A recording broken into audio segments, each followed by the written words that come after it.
저는 특수부대 전역자다 보니까 고구려의 특수부대 조의선인에 대해서 생각이 나거든요.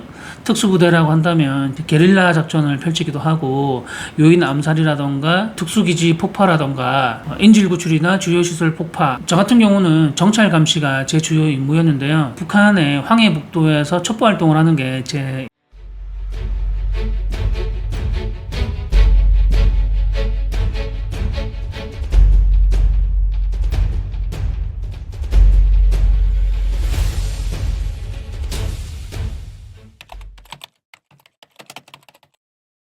안녕하십니까, 강재홍입니다. 지금까지 대륙백제와 대륙신라에 대해서 설명을 드렸고, 그 백제와 신라가 부활을 했고 멸망을 하는 과정까지 모두 설명을 드렸습니다. 그리고 고려의 국경과 고려의 영토에 대해서 프로파일러의 시선으로 시사평론가로서 평론을 했었는데요. 근데 뭔가 빠진 듯 하지 않습니까? 고려에 대해서도 설명을 했고 발해에 대해서 설명을 했고 백제 신라에 대해서 다 설명을 했는데 고구려에 대해서 설명을 안 했습니다. 여러분들께서 궁금해하시는 그 광활했던 대륙 영토를 지배했던 그 고구려에 대해서 설명을 안 했습니다. 고구려 하면 상징적으로 생각이 나는 게 광개토 태양도 떠오를 것이고 연개소문도 떠오를 것이고, 그리고 광활한 대륙을 지배했던 그 영토가 생각이 나는 분들도 있을 겁니다. 그렇지만 저는 특수부대 전역자다 보니까 그 고구려의 특수부대 조의선인에 대해서 생각이 나거든요.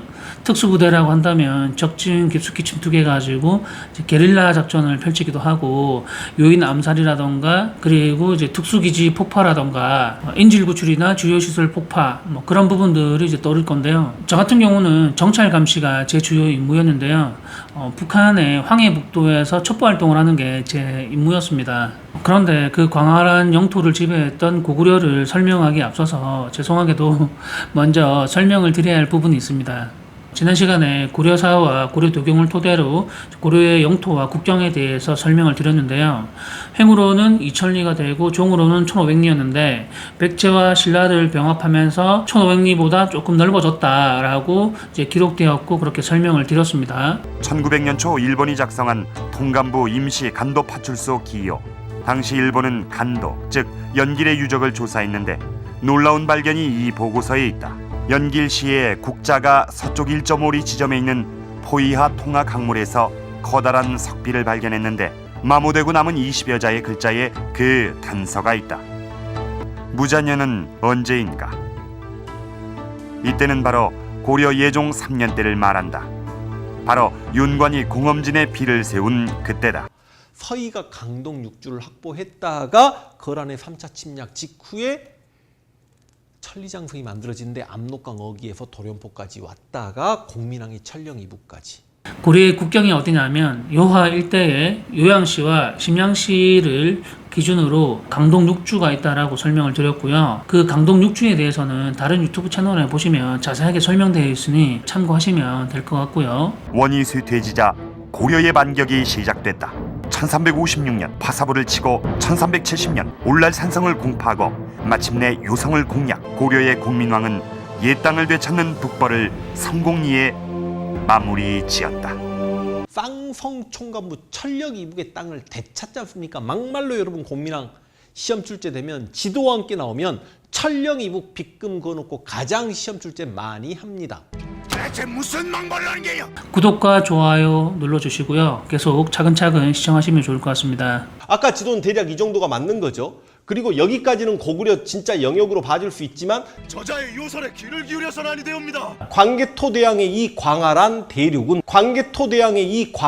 대륙은 우리는 하늘의 자손으로서 천선의 후예이며 독자적인 대국. 그 광개토 태양의 그 넓었던 고구려의 시기를 갖다가 왕건 고려의 그 영토를 고구려의 영토라고 이렇게 그려놓고서 뿌듯해하면서 광활했던 대륙의 영토, 이렇게 표현을 하면서 뿌듯해하는 모습을 볼 수가 있는데요. 이 시기는 지금 이렇게 고구려, 백제, 신라가 영토를 맞대고 싸우던 혼돈의 시대였죠. 우리 주류 강단사학은 안타깝게도 고대의 삼국을 후삼국 시대의 그 삼국으로 해석을 하고 있는 것 같습니다. 그 자세한 내용을 설명드리자면 내일 아침까지 얘기를 해도 모자랄 것 같기 때문에 지난 영상들을 참고하셔가지고 쭉 시청해 보시면 알 수 있거든요. 참고하시기 바랍니다. 영토 때문에 지난 수천 년 동안 많은 전쟁을 했고 그 영토 문제가 가장 예민하지 않나 싶거든요. 그렇다면 그 영토 부분에 대해서 정확히 알아야 되지 않겠습니까? 지금까지 대륙 백제는 존재했는가, 대륙 신라는 존재했는가, 그 실체는 과연 무엇인가, 그 부분에 대해서 지금까지 정확하게 낱낱이 밝혀드렸습니다. 맞나요? 그리고 발해의 국력과 발해의 영토에 대해서도 말끔하게 해소시켜드렸습니다. 그리고 여기까지는 고구려 진짜 영역으로 봐줄 수 있지만 광개토대왕의 이 광활한 대륙은 그렇다면 고구려의 국력은 어떻게 되며 주류 강단에서 얘기하는 그런 고구려가 아니라 고구려의 그 영토는 어디까지였는가, 그 실체적인 사실이 어떻게 되는지 궁금할 것 같습니다. 그렇지 않나요? 고구려의 영토를 알려면 조선의 영토는 어디서 어디까지였는가를 자세히 알아야 됩니다. 왜 그러냐면 나 자신에 대해서 정확히 알고 있어야 내 증조부 할아버지와 내 고조부 할아버지가 누군가, 내 뿌리가 어떻게 되는가, 그 부분을 이제 역으로 추적해가지고 알아볼 수가 있는 거거든요. 마찬가지입니다. 조선의 영토를 알려면 세종실록 지리지를 보면 알 수가 있는데요. 서쪽 경계가 천령이라는 부분을 알 수가 있고요. 시험 출제 되면 지도와 함께 나오면 천령 이북 빗금 그어놓고 가장 시험 출제 많이 합니다. 조선의 영토는 고려의 영토를 고스란히 이어받았기 때문에 그 연속성 때문에 만주 일대가 조선의 영토라는 사실을 확인할 수 있습니다. 이 나라가 강성할 때 고려는 만주 일대를 빼앗기기도 하고, 그리고 금나라에게 빼앗기기도 하고, 원나라에게 빼앗겼다가 원나라 말기에 고려가 요동성 만주 일대를 다시 회복하기도 합니다. 마찬가지로 조선 같은 경우도 조선 초기와 중기 때는 조선의 영토가 만주 일대까지였습니다. 그러다가 청나라가 건국하고 만주의 영토가 북방의 민족들이 강성했을 때는 걔네들 영토로 되었다가 걔네들이 또 다시 힘이 쇠약해지면 고려의 영토가 되었다가 조선의 영토가 되었다가 이게 지난 1000년 동안 계속 동일하게 반복이 되듯 해왔습니다. 실제로 만주 일대에 조선의 백성들이 살다 보니까 조선의 관리들이 파견이 되어가지고 만주 일대에 조선의 행정기관이 들어서게 되거든요. 그러면서 조선의 백성들에게 세금을 징수합니다. 그 나라의 영토가 되려면 그 국민이 살아야 되고 행정기관이 들어서가지고 거기에 세금을 징수를 해야 그 나라의 영토가 된다고 했지 않습니까? 이 부분은 역사적인 기록이 있고 입증할 수 있는 사실입니다. 그러면 백두산 전개비는 무엇인가요? 라고 질문을 하시는 분들이 있습니다. 이 영상을 보시는 분들은 지금 이 순간부터 백두산 전개비 얘기는 머릿속에서 지우시면 됩니다. 백두산 전개비 같은 경우는 양국 간에 서로 국경이 어디인지 그것을 이제 입증하기 위해서, 확인하기 위해서 양국 간에 이제 세워둔 그 비석이고 조약이고 계약이거든요. 근데 그 계약의 그 법률은 명확성의 원칙을 위배하기 때문에 그 계약이나 그 법률은 효력이 없고, 명확성의 원칙은 제형법정주의에서 파생되는 원칙 중에 하나인데, 범죄가 어떤 것이 범죄인지 명확하지 않다면 국민이 그리고 법관이 무엇을 범죄로 하는지 잘 알 수 있도록 표현되지 않았다면 그것은 자의적인 해석을 금지하기 위해 만들어진 그런 법률이거든요. 마찬가지입니다. 백두산 전개비 같은 경우는 청나라의 관리가 우리 조선의 노인네들 둘이 데리고 백두산 정상 애매한 곳에다가 비를 세워놓은 그런 곳 아닙니까? 맞죠? 내용이 애매하지 않습니까? 토문강인지 두만강인지, 그리고 그 물줄기가 어디인지 애매하기 때문에 우리 국민들이나 학자들이 자의적으로 해석을 하게 되고 자국에 유리한 유추 해석을 하게 되는 거지 않습니까? 명확하지가 않기 때문에 국경을 정할 수가 없습니다. 그렇기 때문에 백두산 전개비 같은 경우는 국경을 논할 때 적합하지 않은 그런 비라고 할 수가 있는 겁니다. 그러면 제가 지도 몇 장을 보여드리도록 하겠습니다. 영국의 학자가 제작한 지도도 있고, 프랑스 신부가 제작한 지도도 있고, 프랑스 지리학자가 제작한 그런 지도도 있습니다. 이 지도들은 모두 18세기에 제작된 지도들입니다. 18세기라고 한다면 1700년도에 아까 청나라와 그 백두산 전개비 얘기를 했지 않습니까? 그 시대에 만들어진 지도예요. 그렇다면 이 지도의 모든 공통된 부분이 무엇이냐면 조선의 영토가 모두 만주 일대라고 이제 그려놓고 있습니다. 차이점이 있다면 만주 일대인데 그 영토가 크냐 작냐 그 차이점이 있을 뿐이지 모두가 압록강 넘어서 만주 일대가 다 조선의 영토라고 그렇게 사실 확인이 되고 있는 부분이에요. 지난 시간에도 설명을 드렸지만 직접적인 증거가 될 수 있는 거는 사건 당사자의 자술자백이라든가 진술이 직접적인 증거가 될 수도 있고, 그리고 사건을 직접적으로 목격한 그 목격자가 그 직접적인 증거가 될 수가 있으며, CCTV 같은 경우도 직접적인 증거가 될 수 있다라고 제가 설명을 드렸잖아요. 만주에 있는 간도의 영토가 서로 청나라의 입장과 조선의 입장이 서로 다르다면, 서로 자기의 영토라고 주장을 한다면 제3국에 있는 그 목격자가 증언을 해주거나 사실관계를 밝혀준다면 그러면 어떨까요? 간단하게 해결되지 않겠습니까? 프랑스의 레지 신부나 당빌 지리학자 같은 경우는 제3자이고 조선의 영토가 만주까지가 맞는 것인가, 간도는 청나라의 영토인가 아니면 조선의 영토인가, 그 부분을 직접적으로 자신이 목격을 하고 지도로 제작을 한 사람입니다. 그러면 이게 직접적인 증거가 되는 거예요. 그런데 또 우리 주류 강단 같은 경우는 조선의 영토가 지금 현재의 압록 이남의 영토였다라고 주장을 하면서 조선의 영토를 들이내미는 사람들이 있습니다. 그렇게 된다면 압록강 이북까지 그려져 있는 조선의 영토와 압록강 이남까지 그려져 있는 조선의 영토와 팽팽하게 또 맞서게 되는 거거든요. 그렇게 된다면 여기에 또 보충적인 그 간접적인 증거가 나오게 된다면 누구의 주장이 맞는지 확인이 되는 거거든요. 핵심 요지는 만주 일대의 영토가 청나라의 영토인가 조선의 영토인가 이 부분을 이제 밝혀내야 되는데, 당사자 국가인 청나라와 조선의 입장은 빼고 영국과 프랑스의 입장은 조선의 영토라고 밝히고 있고요. 19세기 후반과 20대 초반에 만주 일대를 일본 같은 경우 누구의 영토로 인식을 했는가, 그 부분이 굉장히 중요한 부분이지 않겠습니까?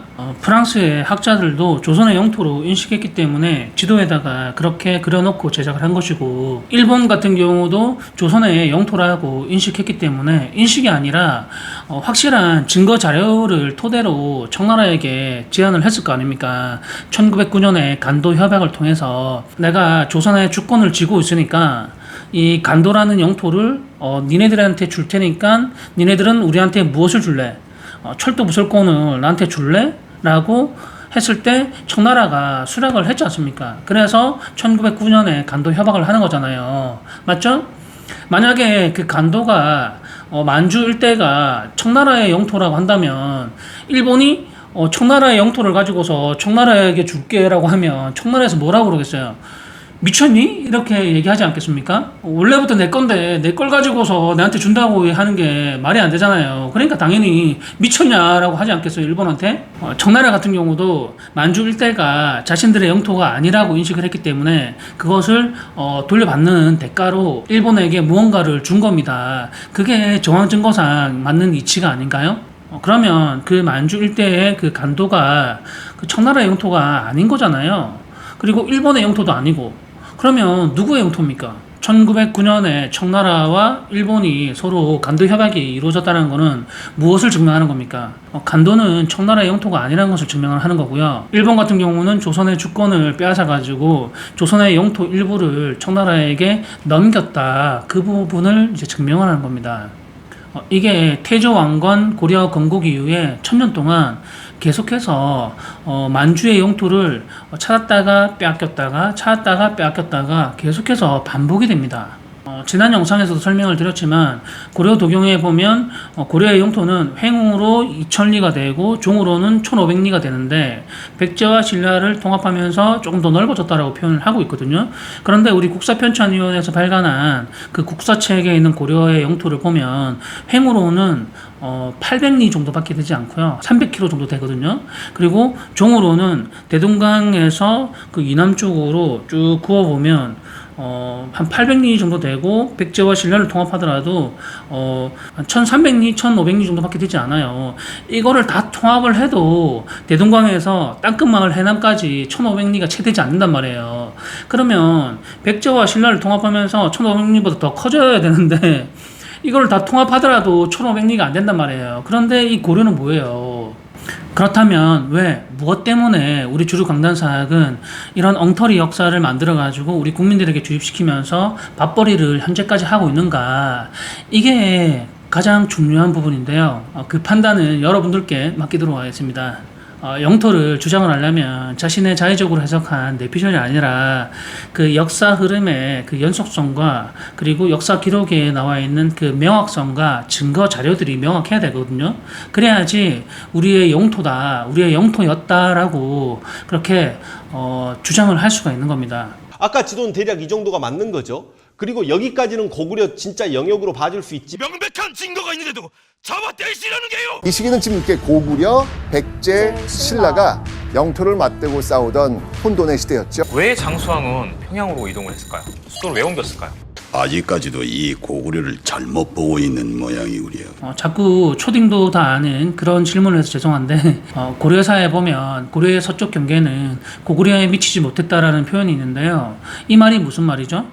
고려의 서쪽 경계가 요하 일대니까 그러면 고구려에 미치지 못했기 때문에 고구려는 이 서쪽 경계 요하 일대보다 더 서쪽으로 더 넓었다라는 그 뜻이 되는 겁니다. 제 말이 틀렸나요? 그러면 고구려의 영토가 서쪽으로 어디까지였는가 그 부분에 대해서 이제 밝혀야 되는 거지 않습니까? 고구려의 수도는 어디였는지, 그리고 수나라와 당나라가 전쟁했던 그 지역은 어디인지, 당나라 이세민과 연개소문이 전쟁을 했던 그 지역은 어디인가, 그 부분이 궁금하시지 않나요? 고구려의 영토와 고구려의 전쟁에 대해서는 다음 시간에 설명을 드리도록 하겠습니다. 구독과 좋아요, 알림 설정 꼭 해놓으시기 바랍니다. 지금 TV에서 방영 중인 게 우시 왕후인가요? 이 드라마 같은 경우 야한 장면이 너무 많이 나와가지고 이제 역사적인 부분에 대해서 이제 집중이 잘 안 되던데 그냥 재미로 보기에는 괜찮은 것 같거든요. 추천을 드립니다. 오늘은 여기까지 하기로 하고요. 다음 시간에 또 뵙도록 하겠습니다. 시청해주셔서 감사합니다.